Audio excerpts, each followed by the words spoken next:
Hello everyone, this is RG. Welcome back to our YouTube channel. हम बात कर रहे हैं Punjab state MBBS BDS counselling की एंड राउंड 3 का शेड्यूल आ चुका है। राउंड 2 परसेंट खत्म हुआ है। ऑब्वियसली मैंने बोला था बहुत सारे बच्चों को कि तुरंत ही राउंड 3 जो है वो शुरू हो जाएगा।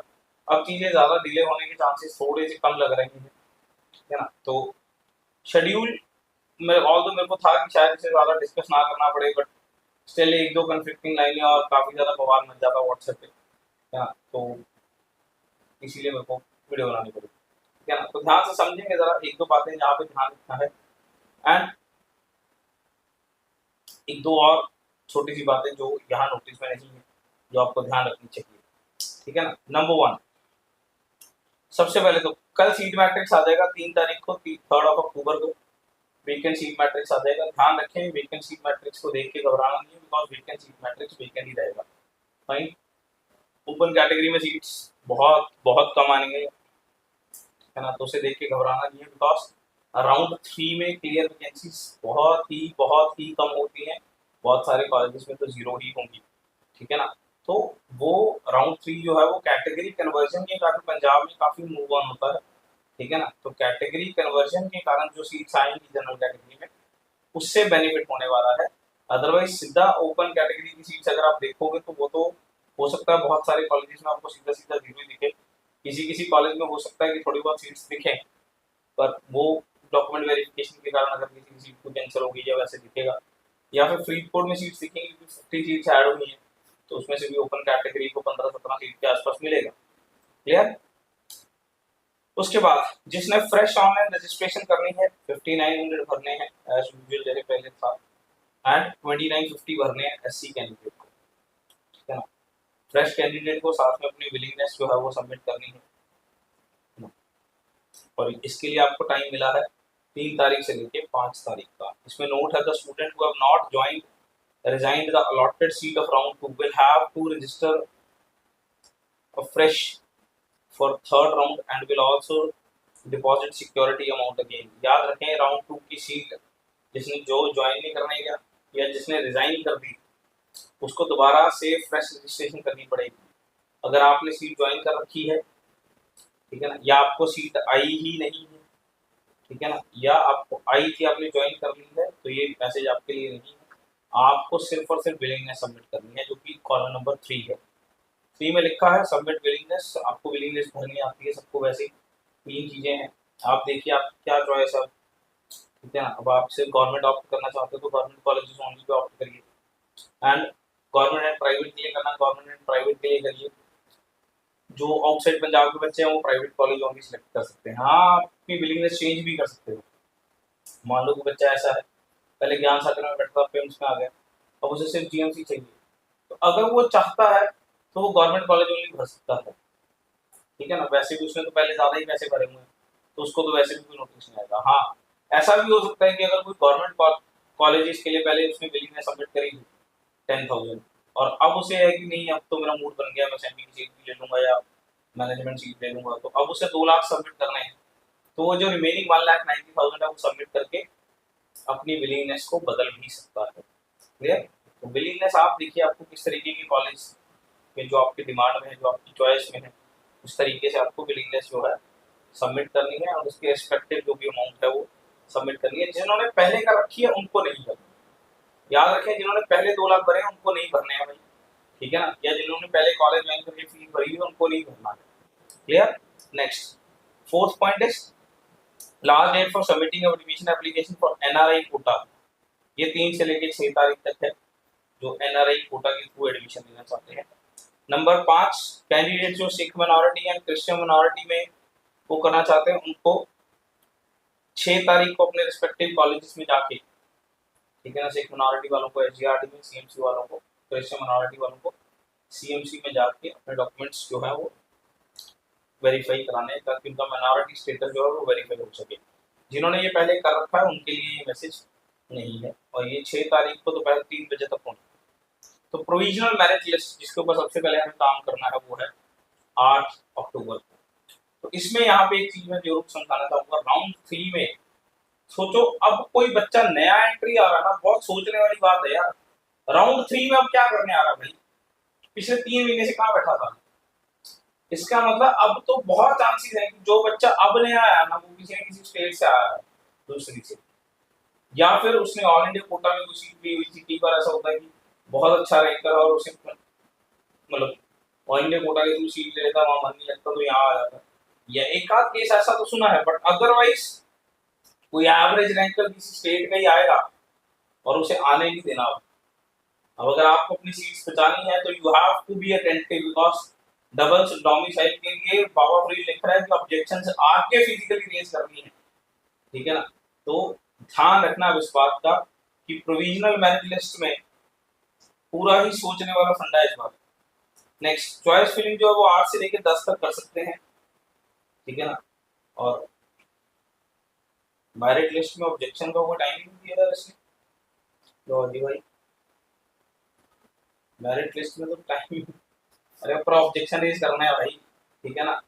अब डबल डोमिसाइल केस आएंगे जिसको पता है कि मेरी स्टेट में मेरे को सीट नहीं मिल रही, कोई 25-30 हजार रैंक वाला बच्चा है, उसे पता है कि मुझे मेरी स्टेट, उसको उसकी स्टेट में सीट नहीं मिल रही, मुझे पता है पंजाब में सीट मिल सकती है, वो इधर मुंह मारने आएगा। बच के रहना, ठीक है ना, आने नहीं देना किसी को बाहर वाले से, तो ना पंजाब की सीट पे पंजाब के बच्चों का ही हक है। 7 नंबर चॉइस फिलिंग करनी है, 8 से 10 तक सबको चॉइस फिलिंग करनी आती है। तो पॉइंट नंबर 8 का बड़ा लफड़ा, 8 है date of surrender resignation by round 1 round 2 joint candidates with 4 feature of security fees security deposit. The candidate will submit the application for surrender resigning of joint seat to the principal of respective college. Application received in the university through mail post will not be accepted। भाई एक तो हाथ जोड़ के बेनती है, अगर आपने सीट ज्वाइन कर दी है राउंड 2 की और राउंड 3 में आपको अपग्रेड कराना है, ये पॉइंट नंबर 8 आपके लिए नहीं है, मुंह उठा के चले मत जाना। मेरी रिक्वेस्ट है, आपको मेरी वर्डिंग जरूर अच्छी लगती है, पर प्लीज मुंह उठा के चले मत जाना कहीं रिजाइन करने। तो बोलोगे सीट भी गई, 2 लाख भी गए, दोबारा से रजिस्टर करना पड़ेगा, दोबारा रजिस्ट्रेशन की डेट भी लगेगी, ठीक है ना। कृपया करके ये स्टेप आपके लिए नहीं है, ये स्टेप उनके लिए है दोस्त who are very very very much sure कि ऑल इंडिया कोटा में जाना है आप राउंड 3 में, स्टेट वाली सीट छोड़ दूंगा जो राउंड 2 में आई थी, उनके लिए है ये भाई। आपको अगर स्टेट में रह के अपग्रेड कराना तो भाई आपके लिए नहीं है ये मैसेज, कोई चले मत जाना वहां पे, ठीक है ना। पता चले जाके प्रिंसिपल को एप्लीकेशन पढ़ा रहे हो, बाद में फिर फोन करते रहते हो, फिर आप बाद में सर ये लफड़ा हो गया, ये ऐसे हो गया, तो पहले ध्यान से सुना करो, वीडियो का सीधा एंड में मत पहुंचा करो कि लास्ट में सुन लेते हैं वीडियो को। Next, display of provisional allotment नहीं काम 8.9 प्रोसेसिंग ऑफ सीट, पता नहीं क्या प्रोसेसिंग करनी है 11-13 में। डिस्प्ले ऑफ प्रोविजन, देखो चॉइस फिलिंग को 3 दिन देते हो तुम लोग यार, 10 तारीख को चॉइस फिलिंग 16 को रिजल्ट आएगा सीधा, उसमें भी 17 तक ऑब्जेक्शन रेज कर सकते हैं, ऑब्जेक्शंस पर्सनली विजिट करके रेज करने हैं। फाइनल रिजल्ट 21 को, अभी 10 से लेके 21 तक मतलब आपको शांति से बैठना, हम मैं बनाऊंगा वीडियो वर्चुअल वैकेंसी क्या होती है, फलाना क्या होता है, कितने नवंबर में कितनी सीट जाएगी, ठीक है ना। अदरवाइज किसी को पहले पता करना है तो हमारी काउंसलिंग पेड है, ठीक है ना। बहुत ही नॉमिनल सी फीस हमने रखी थी, ठीक है ना। और तो वैसे लगभग काउंसलिंग खत्म हो गई है, किसी को ज़्यादा जरूरत नहीं पड़ेगी, but still if anybody is interested तो। एंड यूट्यूब पे भी हमने इस बार मतलब ये यूट्यूब ने हमें कुछ रिकमेंडेशन दिए हैं, उनके अकॉर्डिंग कोई मेंबरशिप प्लान आया हुआ है, तो वो हमारा एक्टिवेट हो रखा है हमारे चैनल पे, ठीक है ना। जिनको लगता है कि उनके कमेंट्स वगैरह हाईलाइट हो जाएंगे तो वो ज्वाइन करके उसके थ्रू आपके कमेंट्स वगैरह हाईलाइट हो सकते हैं, तो रिप्लाई उसके अकॉर्डिंग ईजिली मिल जाएंगे, मतलब नहीं तो अदरवाइज इतने ज़्यादा कमेंट्स होते हैं ढूंढ नहीं पाते लोग, ठीक है ना। अदरवाइज वो ट्राई सबको मिल जाएगा, कई बार नहीं हो पाता तो आप वो ज्वाइन कर सकते हो। नेक्स्ट, तो चलिए 21 को रिजल्ट आ गया और 21 से 23 के बीच में आपको बैलेंस अमाउंट सबमिट करना है एंड रिपोर्ट करना है कॉलेज में 21 से 23 के बीच में। दिवाली का टाइम आ गया, 21 की दिवाली, 22-23, चलिए उसके बाद दो कौन कौन एलिजिबल है भाई राउंड 3 के लिए, किनको फ्रेश रजिस्टर करना है, जिनको ने अभी तक किया नहीं, पर सोचने की बात है ऐसे कौन है जिन्होंने अभी तक किया नहीं, ठीक है ना। और दूसरे जिन्होंने अलॉटेड सीट जो राउंड 2 की थी वो ज्वाइन नहीं करी है, उनको भी दोबारा से रजिस्टर करना, दोबारा से कर देना, ठीक है ना। तो ये दो लोगों को फ्रेश रजिस्ट्रेशन करना है। नेक्स्ट, किनको फ्रेश नहीं करना है, ठीक है ना, जो ऑलरेडी रजिस्टर्ड है राउंड 1 राउंड 2 में, उनको दोबारा से रजिस्टर नहीं करना है, सिर्फ विलिंगनेस सबमिट करनी है, ठीक है ना। और दोज हु हैव रिजाइन्ड और surrendered the seat of first online counselling with free exit and do not hold any seat of round 1, ठीक है ना। तो जिनके पास राउंड 1 में सीट थी, फ्री एग्जिट ले लिया था, उनको अब रजिस्टर नहीं करना है, फ्रेश विलिंगनेस सबमिट करनी है। विलिंगनेस तो सबमिट करनी होती है, ठीक है ना, और अपनी सिक्योरिटी अमाउंट भी डिपॉजिट करना, ठीक है ना। नेक्स्ट थर्ड राउंड के लिए एलिजिबल कौन कौन है, उसके 4 ग्रुप्स बनाए हुए हैं। Number 1, registered candidates who did not join any allotment, मतलब जिनको राउंड 1 और राउंड 2 में कोई अलॉटमेंट नहीं हो रखी है, ठीक है ना।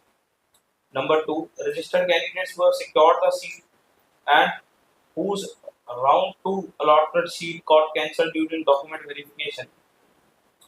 Now reporting on admission will be considered for allotment of seat in the next round of seat allotment with change category. मान लो किसी की किसी कैटेगरी के कारण या किसी भी डॉक्यूमेंट के कारण सीट जो है वो कैंसिल हो गई है, तो वो वाले बच्चे हैं वो भी अब एलिजिबल है, राउंड 3 में पार्टिसिपेट तो कर सकते हैं। Number 3, candidates who have reported at the allotted institute during second round of allotment and submitted willingness for the, जिन्होंने सेकंड राउंड में सीट अलॉट आई हुई थी, ज्वाइन कर ली है, वो भी अपना थर्ड राउंड में अपग्रेडेशन करा सकते हैं। Number 4, candidates who have been allotted a seat in round 2 but did not join or resign and exited with the feature of fees, मतलब जिनको राउंड 2 में सीट आई थी, उन्होंने ज्वाइन नहीं करी, उनका 2 लाख या 10,000 रिस्पेक्टिवली वो डूब चुका है, अब वो दोबारा से नया सिरे से जो है वो एलिजिबल है, रजिस्टर करें दोबारा से पैसे करें और थर्ड राउंड अटेंड कर सकते हैं।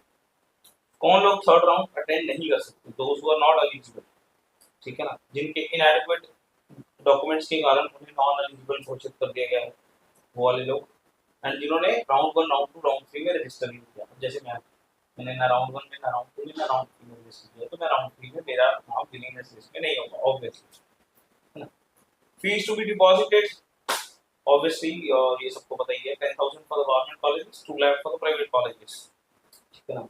If any candidate want to change their willingness from government to private में obviously बता चुका हूँ, ये कर सकते हैं।